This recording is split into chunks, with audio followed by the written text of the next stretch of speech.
हाँ जी, ठीक हो गया। तो अब बात ये चल रही है, जिस व्यक्ति की अविद्या दूर हो गई, उसने पूरी अविद्या समाधि लगा करके रगड़ मारी, खत्म कर दी, नष्ट कर दी, अब उसका मोक्ष हो जाएगा। जीवात्मा के लिए संसार बनाया, भोग और अपवर्ग के लिए। एक व्यक्ति ने दोनों काम सिद्ध कर लिए, कर्मफल भी भोग लिया और अपवर्ग भी हो गया, मोक्ष भी हो गया उसका। तो अब संसार की क्या जरूरत है? जिस पर्पज से बनाया था संसार, वो पर्पज पूरा हो गया, तो अब संसार को मिटा देना चाहिए, अब कोई जरूरत नहीं है। तो किसी विद्यार्थी ने पूछा, गुरुजी अगर किसी व्यक्ति को समाधि प्राप्त हो गई, उसको तत्व ज्ञान हो गया, ईश्वर से प्राप्त कर लिया और अविद्या भी रगड़ मारी, सारे पांचों क्लेश खत्म कर दिए, तो उसका तो काम कंप्लीट हो गया। उसका नाम है कृतार्थ। क्या नाम है? अर्थ माने प्रयोजन, कृत माने कर लिया। जिसने अपना प्रयोजन पूरा कर लिया, जिसने अपना प्रयोजन पूरा कर लिया, वो है कृतार्थ। तो कृतार्थ के लिए तो जगत यूजलेस है, अब तो उसके लिए बेकार है। अब उसने क्या करना, जो करना था कर लिया। तो क्या फिर जब एक व्यक्ति का मोक्ष हो गया, तो क्या ये संसार को फिर ईश्वर तोड़ देगा, नष्ट कर देगा? तो गुरु जी ने कहा नहीं, मुक्ति केवल एक की हुई है, अभी और करोड़ों बैठे यहां उसकी मुक्ति हुई है, बाकियों की तो नहीं हुई ना। बाकियों का प्रयोजन अभी पूरा नहीं हुआ, उनके लिए यूजफुल है, इसलिए भगवान इस संसार को चालू रखेगा, खत्म नहीं करेगा। इस बात को अगले सूत्र में देखिए, 22वां। बोलिए, कृतार्थम प्रति नष्टम अपि अनष्टम तद अन्य साधारणत्वात्। जो कृतार्थ हो गया, जिसने काम पूरा कर लिया, वो तो गया मोक्ष में, उसके लिए जगत बेकार है, यूजलेस है, वो छोड़ के अपना निकल लेगा। उसके 3 शरीर परमात्मा तोड़ फोड़ के खत्म कर देगा और आत्मा को शरीरों से, बंधन से मुक्त कर देगा। जाओ मोक्ष, तुम्हारा काम पूरा हो गया। तो कृतार्थ के प्रति ये जगत नष्टम, बेकार, खत्म, यूजलेस, वो तो चला गया। लेकिन अनष्टम, बाकियों के लिए अभी नष्ट नहीं करना है, उनके लिए चालू रखना है। तद अन्य साधारणत्वात्, उस मुक्त आत्मा से भिन्न जो आत्माएं हैं अभी संसार में बैठी हैं, जिनमें अविद्या बची हुई है, उनके लिए तो काम की चीज है ना। उनको तो अभी संसार में सुख दिख रहा है, वो तो अभी डॉक्टर बनेंगे, इंजीनियर बनेंगे, पायलट बनेंगे, वकील बनेंगे, पैसे कमाएंगे, पार्टी में जाएंगे, डांस करेंगे, खाएंगे पिएंगे, मजा करेंगे। उनके लिए तो अभी एक्सपेरिमेंट करना बाकी है। तो गुरुजी ने यह समझाया कि वो लोग अभी, उनका काम अधूरा है, उनका काम बाकी है, वो सारे एक्सपेरिमेंट करेंगे, इसलिए उनके लिए ईश्वर संसार चलाता रहेगा, चालू रहेगा। करोड़ों में 1 आध 2 4 लोग जाएंगे मोक्ष में, बाकी संसार चलाते रहेंगे। तो लोग कहते हैं जी ये संसार, सारे मोक्ष में चले जाएंगे तो संसार कैसे चलेगा? नहीं, बंद होगा। ये सूत्र प्रमाण है। इक्का दुक्का जाएगा करोड़ों में, बाकियों के लिए चलता रहेगा। और फिर कई 100 साल बाद कोई इक्का दुक्का और तैयार हो जाएगा, फिर वो भी चला जाएगा। अगले 100 साल में एक आध और चला जाएगा। पूरे सृष्टि काल में लाखों लोग मोक्ष में चले जाएंगे, पर बहुत सारे तो अभी बाकी हैं, उनके लिए संसार चालू रहेगा। और जो आज से 36,000 सृष्टि पहले, क्या बोला? आज से 36,000 सृष्टियां पहले जो मोक्ष में गया था, उसका टाइम पूरा हो जाएगा, वो वापस आ जाएगा। लालचंद जी, वो वापस आएगा कि नहीं आएगा ना?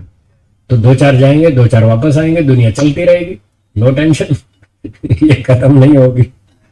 2 4 जाएंगे, 2 4 वापस भी तो आएंगे। अनंत काल के लिए मोक्ष नहीं है, जब टाइम पूरा हो जाएगा वापस आएंगे। तो इसलिए कुछ जाएंगे, कुछ आएंगे, संसार चलता रहेगा। बाजार कभी बंद थोड़ी होता है चालू रहता है। कुछ ग्राहक कपड़ा लेके चले जाते हैं, फिर जिनके पास नहीं है अगले दिन वो आते हैं, वो खरीदने आते हैं, आपकी दुकान चालू रहती है, चलती रहती है। इसलिए कहा इदानीम इव सर्वत्र न अत्यंतोच्छेदा, सांख्य दर्शन का सूत्र है, पहले अध्याय का। इदानीम इव, जैसे अब संसार चल रहा है, सर्वत्र, हमेशा ऐसे ही चलेगा। न अत्यंतोच्छेदा, पूरी तरह बंद कभी नहीं होगा। कभी भी पूरी तरह से बंद नहीं होगा, कुछ जाते रहेंगे कुछ आते रहेंगे, दुनिया चलती रहेगी। और फिर आगे दूसरी बात मैं मजाक से कहता हूँ लोगों को, अरे भाई चले ना चले तुम्हारी क्या टेंशन है, तुम चला रहे हो क्या? जो चला रहा है ये तो उसकी टेंशन है। ये तो उसको सोचना है कि सारे मोक्ष में चले गए तो मेरी दुनिया कैसे चलेगी। ये सोचना तो ईश्वर का काम है, आपका थोड़ी। आप क्यों दुखी हो रहे? आप तो अपना हिसाब देखो। आपको ये सोचना है मेरा मोक्ष कैसे होगा, बस इतना सोचो। मैं दुख से कैसे छूटूंगा, आपको इस बात पर ज्यादा कंसंट्रेट करना। और फिर उसका रास्ता गुरुजन बताएंगे कि आपका मोक्ष कैसे होगा। तैयारी करो, योगाभ्यास करो, वैराग्य उत्पन्न करो और फिर परोपकार भी करो। तो आप जब परोपकार करेंगे तो दो चार और भी तैयार हो जाएंगे। आपका मोक्ष भी तब होगा जब आप परोपकार करेंगे। स्वार्थी बनेंगे तो नहीं होगा। ये उसका सिलेबस है, उसका प्रोसीजर है कि आपको परोपकार करना होगा, तब ईश्वर आपको मोक्ष देगा। स्वार्थियों के लिए नो एंट्री, मोक्ष में नो एंट्री। स्वार्थियों को मोक्ष में एंट्री नहीं मिलती है। तो आपको परोपकार भी करना पड़ेगा और फिर आपका भी मोक्ष हो जाएगा, दूसरों को भी जोश आएगा, धीरे धीरे वो भी जाएंगे मोक्ष में। एक एक करके जाते रहेंगे, कुछ कुछ वापिस आते रहेंगे, दुनिया चलती रहेगी। ये हो गया 22वां सूत्र। कृतार्थम प्रति नष्टम अपि अनष्टम तदन्य साधारणत्वात्। बोलिए। जो व्यक्ति स्वार्थ करता है, स्वार्थ, हाँ ठीक है, ज्यादा चाहता है, ठीक है, ज्यादा समझ गया। आप ये कहना चाहते हैं जो मोक्ष में जा रहा है वो तो सबसे बड़ा स्वार्थी है। मैं समझ गया आप क्या कह रहे हैं। हाँ, मुझे स्वीकार है, जो मोक्ष में जा रहा है वो सबसे बड़ा स्वार्थी है, मुझे स्वीकार है। आप भी बनो। आप भी बनो ना स्वार्थी, बड़े स्वार्थी बनो। घटिया स्वार्थी क्यों बनते हो? धंधे में तो आप कहते हैं धंधा बढ़ाओ, है पैसा कमाओ। जब पैसे कमाने की बात सोचते हैं तो मोक्ष के लिए क्यों नहीं सोचते? ये और भी बड़ा स्वार्थ है। बनो स्वार्थी। मैं आपसे बड़ा स्वार्थी हूं, पर यह स्वार्थ ऐसा है जो परोपकार पर टिका है। ये भी ध्यान रखना। यहां केवल स्वार्थ नहीं है। ईश्वर कहता है मोक्ष उन्हीं को दूंगा जो पहले तन मन धन देश धर्म के लिए खर्च करेंगे। तन मन धन सब देश के लिए झोंक दो, उलट दो। मोक्ष चाहिए मैं दूंगा। दुनिया वालों से मत मांगो, ये नहीं देंगे मोक्ष, इनके पास नहीं है, मेरे पास है। अगर मेरी बात, मुझसे मोक्ष लेना है तो मेरी शर्त माननी पड़ेगी। तो मेरी शर्त है जो भी तुम्हारे पास मैंने दिया है वो सब बांट दो। वो मेरा दिया हुआ है, तुम्हारा नहीं है। मेरा दिया हुआ है, मैं तुमसे कह रहा हूं इसको बांट दो। फिर तुम्हें क्या तकलीफ है? तुम्हें जो चाहिए वो मैं दूंगा। अब बोलो क्या तकलीफ है?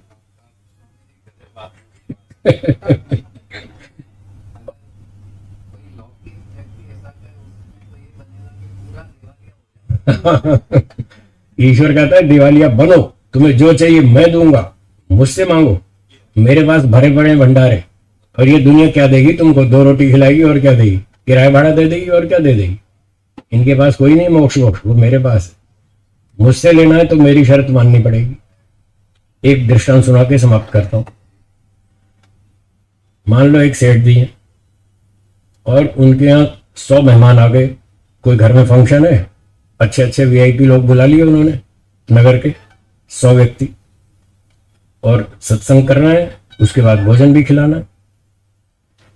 तो भोजन खिला के लिए बड़ा अच्छा अच्छा भोजन बनाया, मिठाई ये वो सब चीजें, और 10-20 अपने 10 नौकर लगा दिए कि ये 100 व्यक्ति आ रहे हैं, इनको अच्छी तरह खिलाना, बढ़िया सेवा करना, खुश होकर जाने चाहिए, किसी को नाराज मत करना है। पैसे की कमी नहीं है, मैं लगाऊंगा, खाना मैं लगाऊंगा, जो भी चाहिए खर्चा मैं करूंगा, तुमको सिर्फ परोसना है। ठीक है। सेठ जी ने फंक्शन कर लिया, अतिथि बुला लिए, भोजन तैयार करवा लिया बढ़िया बढ़िया, और 10 नौकरों को आदेश दे दिया कि ये अच्छे से अच्छा भोजन है, इनको सबको खिलाओ। अब सेठ जी पैसा लगा रहे हैं, सेठ जी भोजन बनवा रहे हैं, नौकरों को तो सिर्फ परोसना है, उनकी जेब से क्या जा रहा है। अब सेठ का दिया हुआ भोजन उसको खूब खिलाओ, जम के खिलाओ। हमको सेठ को खुश करना है। अगर सेठ खुश हो गया तो हमको भी इनाम मिलेगा, हमारे भी बारे न्यारे हो जाएंगे। तो अपनी जेब से क्या जा रहा है, खूब सब देश भर में परोसता फिर रहा हूं, सेठ दे रहा है मैं खिला रहा हूं, मेरा क्या जा रहा है, कुछ भी नहीं जा रहा मेरी जेब से। ऐसे सोचेंगे तो हो जाएगा मोक्ष। आ गया समझ में? चलिए समय पर पूरा हो गया, विराम देते हैं, बाकी चर्चा शाम को करेंगे। अगली सूचना लालचंद जी सुनाएंगे।